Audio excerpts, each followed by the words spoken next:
السلام علیکم دوستوں آج ہم آپ کو ایک ایسے بچے کے بارے میں بتانے والے ہیں جس نے پیدا ہوتے ہی بولنا شروع کر دیا، یعنی دودھ پیتے بچے نے بولنا شروع کر دیا، جس کو دیکھ کر ڈاکٹر بھی پریشان اور حیران ہو گئے۔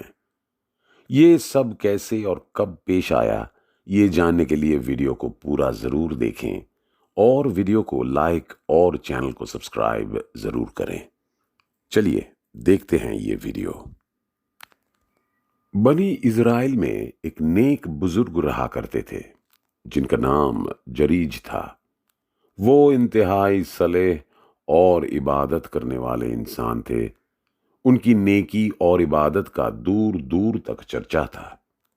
جب بھی کوئی مشکل مسئلہ درپیش ہوتا تو لوگ ان کی خدمت میں حاضر ہوتے اور ان سے مشورے لیا کرتے۔ مشکلات اور تکلیفوں میں ان سے دعائیں بھی کرائی جاتی تھی۔ بنی اسرائیل میں بزرگوں اولیاء اللہ کا تذکرہ جب بھی آتا ہے تو ان میں حضرت جریج کا نام اوپر ہوتا ہے۔ انہوں نے عبادت کی خاطر ایک عبادت خانہ تعمیر کرایا اور وہ اپنی عبادت اور رضایت میں اس قدر مشغول ہوتے ہیں کہ انہیں دنیاوی معاملات کا کوئی دھیان نہیں ہوتا۔ انہوں نے کبھی دنیا کے بارے میں سوچا بھی نہیں تھا۔ بس وہ اللہ پاک کو خوش رکھنے کے لیے دن رات اس کی عبادت میں لگے رہتے۔ ایک دن ایسا ہوا کہ جریج کی ماں ان کے پاس آئی۔ یہ وقت حضرت جریج کے عبادت کا وقت تھا اور وہ حسب معمول عبادت میں لگے ہوئے تھے۔ ماں عبادت خانے کے دروازے پر کھڑی ہو کر اپنے بیٹے کو آوازیں دینے لگی۔ جریج نے جب ماں کی آواز سنی تو عبادت کے دوران ہی ان کے دل میں یہ بات آئی کہ اے اللہ، میں ابھی تیری عبادت میں لگا ہوا ہوں، تجھے خوش کرنے کی کوشش کر رہا ہوں، ادھر میری ماں مجھے بلانے چلی آئی ہیں۔ کیا میں نماز توڑ دوں، عبادت سے ہٹ جاؤں؟ اس نازک موقع پر مجھے کیا کرنا چاہیے؟ آیا مجھے عبادت ہی میں لگے رہنا چاہیے یا عبادت ترک کر کے ماں کی بات سننی چاہیے؟ اگر آپ کو ویڈیو پسند آ رہی ہے تو اس کو لائک کرتے رہیں۔ بہرحال وہ عبادت میں مشغول رہیں اور ماں کی آواز کا کوئی جواب نہ دیا۔ ان کی ماں نے تھوڑی دیر تک انتظار کیا۔ جب بیٹے کی طرف سے کوئی جواب نہیں آیا تو واپس چلی گئی۔ دوسرے روز بھی اللہ والے کی ماں عبادت خانے میں آئی۔ اس وقت بھی حضرت جریج اللہ پاک کی عبادت میں مشغول تھے۔ ماں نے ان کا نام لے کر پکارا۔ ماں کی آواز جب ان کے کانوں میں پڑی تو ان کے دل میں یہ بات آئی کہ اے پروردگار، اے عالم، میں تیری عبادت کر رہا ہوں اور ادھر میری ماں مجھے بلا رہی ہیں، سمجھ میں نہیں آتا کیا کروں۔ عبادت چھوڑ کر ماں کا جواب دوں یا عبادت مکمل کر لوں؟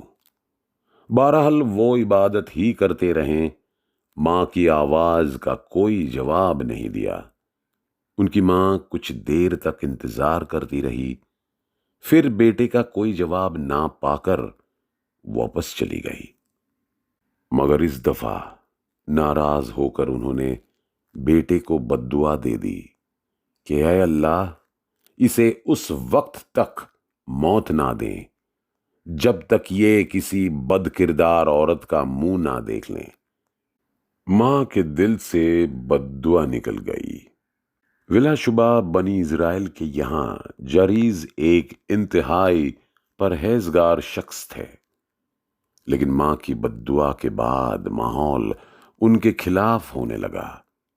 لوگ آپس میں ان کے بارے میں باتیں کرتے اور ان کی عبادت کا تذکرہ بھی کرتے ہیں۔ چند لوگوں میں ان کے خلاف حسد بھی پیدا ہو گیا، چنانچہ وہ ان کو بدنام کرنے کی کوشش کرنے لگے۔ ایک مرتبہ ان دشمنوں کے پاس ایک عورت آئی یعنی جو لوگ جریز کو بدنام کرنا چاہتے تھے ان کے پاس ایک عورت آئی۔ اس عورت نے ان کی باتیں سنی اور دیکھا کہ یہ سب لوگ جاریز کے خلاف ہے،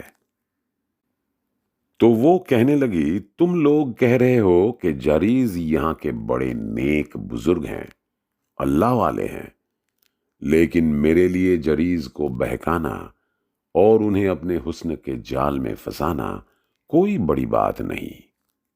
اگر تم لوگ مجھے اجازت دو تو میں جریز کو بہکا سکتی ہوں اور انہیں اپنی طرف مائل کر سکتی ہوں، اور اس طرح تمہیں جریز کو رسوا کرنے کا موقع مل جائے گا اور وہ لوگوں میں بدنام ہو جائیں گے۔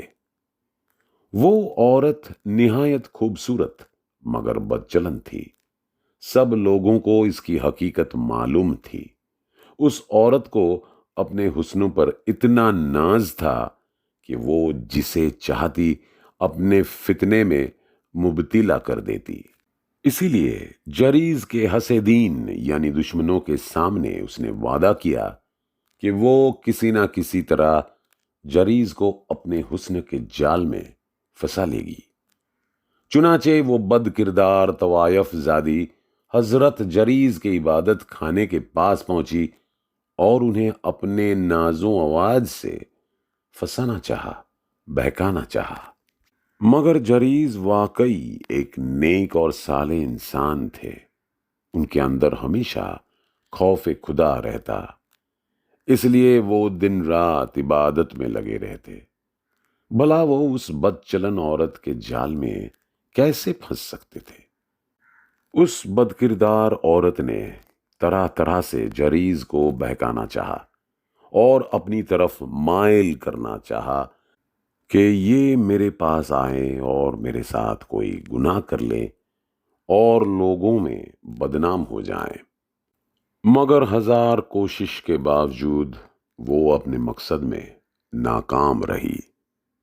شیطان کامیاب نہ ہو سکا۔ جب اس بدچلن عورت نے دیکھا کہ جریز کسی طرح اس کے قابو میں آنے والا نہیں تو اسے بڑا طیش آیا، بہت غصہ آیا۔ دوستوں، اگر آپ کو یہ ویڈیو پسند آ رہی ہے تو اس کو لائک کرتے رہیں۔ اسے یوں محسوس ہوا جیسے اس کی شدید توہین ہوئی ہے، کیونکہ اللہ والے کے پاکیزہ اخلاق سے اس کو بڑا دھچکا لگا کہ میں تو بڑے بڑے لوگوں کو بہکا چکی ہوں، یہ کون ہے جو میرے جال میں پھنس ہی نہیں رہے ہیں؟ ایسے اللہ والے سے پالا پڑا تھا جو رات کی تنہائی میں بھی جبکہ انہیں کوئی نہیں دیکھ رہا تھا اللہ سے ڈرتے۔ انہیں یقین ہوتا ہے کہ بندے کی آنکھ سے تو اوجھل رہا جا سکتا ہے مگر اللہ سے کوئی راز پوشیدہ نہیں رہ سکتا جو دلوں کے بھید بھی جانتا ہے۔ اب وہ بدچلن عورت ایک دوسری چال چلنے لگی۔ وہ ایک چرواہے کے پاس پہنچی۔ چرواہا جریز کی عبادت خانے کے آس پاس بکریاں چرایا کرتا تھا۔ عورت نے چرواہے کو پھانس لیا اور اس سے اپنا منہ کالا کروایا، جس سے حمل ٹھہر گیا، یعنی اس کے یہاں ایک بچے کی پیدائش ہونے والی تھی۔ کچھ وقت بعد جب بچہ پیدا ہوا تو وہ لوگوں سے کہنے لگی، یہ بچہ جریز کا ہے، اس نے میرے ساتھ زیادتی کی ہے اور اب یہ بچہ وہ قبول کرنے سے منع کر رہا ہے۔ لوگوں نے اس عورت کی بات سنی تو وہ آگ ببولا ہو گئے اور اس کی بات پر یقین کر لیا۔ انہیں موقع مل گیا، وہ فوراً اللہ والے کے عبادت خانے میں پہنچ کر توڑ پھوڑ کرنے لگے۔ جب لوگوں نے جریز کو مارنا پیٹنا شروع کیا تو جریز کہنے لگے، بھائیوں مجھے یہ تو بتاؤ، آخر تم لوگ مجھے مار کیوں رہے ہو؟ وجہ کیا ہے؟ میں نے تمہارا کیا بگاڑا ہے؟ لوگوں نے کہا، تم نے اس بد کردار عورت سے منہ کالا کیا ہے، اس نے تمہارا بچہ جنم دیا ہے۔ جریز نے کہا، میں نے زنا نہیں کیا ہے، یہ مجھ پر ایک بہتان ہے، الزام ہے، سراسر جھوٹ ہے، مجھے جان بوجھ کر پھنسایا جا رہا ہے۔ مگر ان کی طرف سے لاکھ صفائی کے باوجود لوگ ان کو بے گناہ تسلیم کرنے کے لیے تیار نہیں تھے۔ انہوں نے جریز کا عبادت خانہ توڑ دیا، دیواریں گرا دی۔ جب جریز نے دیکھا کہ لوگ ان کی پاکیزگی تسلیم کرنے کے لیے کسی بھی قیمت پر تیار نہیں ہیں، تو انہوں نے لوگوں سے کہا، تم بچے کو میرے پاس لاؤ، وہی میری برائت کا اقرار کرے گا، یعنی وہی بتائے گا کہ میں اس کا باپ ہوں یا نہیں۔ وہ بچہ ان کے پاس لایا گیا، کم سن بچہ تھا، شرخوار بچہ تھا، ابھی بول نہیں سکتا تھا۔ وہ بچہ ان کے پاس لایا گیا تو انہوں نے کہا، مجھے نماز پڑھ لینے دو۔ چنانچہ انہوں نے نماز پڑھی۔ نماز سے فارغ ہو کر بچے کے پاس آئے اور پوچھا، بچے تیرا باپ کون ہے؟ بچہ بولا، فلاں چرواہا میرا باپ ہے۔ لوگ حیرانگی سے دیکھ رہے تھے کہ بچہ جو بول نہیں سکتا تھا، اس نے کس طرح بتا دیا، کس طرح گواہی دے دی کہ اس کا باپ کون ہے۔ ہر آنکھ نے یہ منظر دیکھا کہ دودھ پیتے بچے نے جریز کے بے گناہ ہونے کی گواہی دے دی، اور ان کی نظر میں جریز کی اہمیت اور عزت پہلے سے کہیں زیادہ بڑھ گئی۔ اور جو حسدین تھے، جو دشمن تھے، ان کو وہاں سے مار کر بھگا دیا گیا، یہاں تک کہ اس عورت کو بھی جس نے ان پر گندا الزام لگایا تھا۔ اب لوگ جریز کے سامنے معذرت پیش کرنے لگے اور ان کے ہاتھوں کا بوسہ لینے لگے۔ انہوں نے جریز سے کہا، ہم آپ کا عبادت خانہ سونے کا بنا دیتے ہیں، کیونکہ آپ تو اس قابل ہیں۔ اللہ کے اتنے پیارے بندے ہیں، اللہ والے ہیں۔ ہم نے آپ پر بے وجہ ہی شک کیا، اور ہم چاہتے ہیں کہ اب اس عبادت خانے کو، جو کہ ٹوٹ پھوٹ چکا ہے، ہم توڑ پھوڑ چکے ہیں، اس کو ہم سونے کا بنا دیں۔ تو انہوں نے کہا، نہیں، میرے عبادت خانے کو سونے کا بنانے کی ضرورت نہیں، بلکہ جیسا پہلے مٹی کا تھا ویسا ہی بنا دو۔ چنانچہ لوگوں نے ان کے عبادت خانے کو پہلے کی طرح تعمیر کرا دیا۔ تو یہ ہوتے ہیں اللہ والے، جن کی گواہی ایک دودھ پیتے بچے نے دی۔ بس ایک معمولی سی غلطی ہوئی کہ ماں کی بات کا جواب نہیں دیا، اور دنیا میں ہی پکڑ ہو گئی۔ پھر بعد میں ماں نے بھی کہا کہ میں غلط تھی۔ کبھی بھی ماں باپ کو اس طرح اپنے بچوں کو بد دعا نہیں دینی چاہیے۔ تو دوستوں، اس ویڈیو میں اتنا ہی۔ اللہ حافظ۔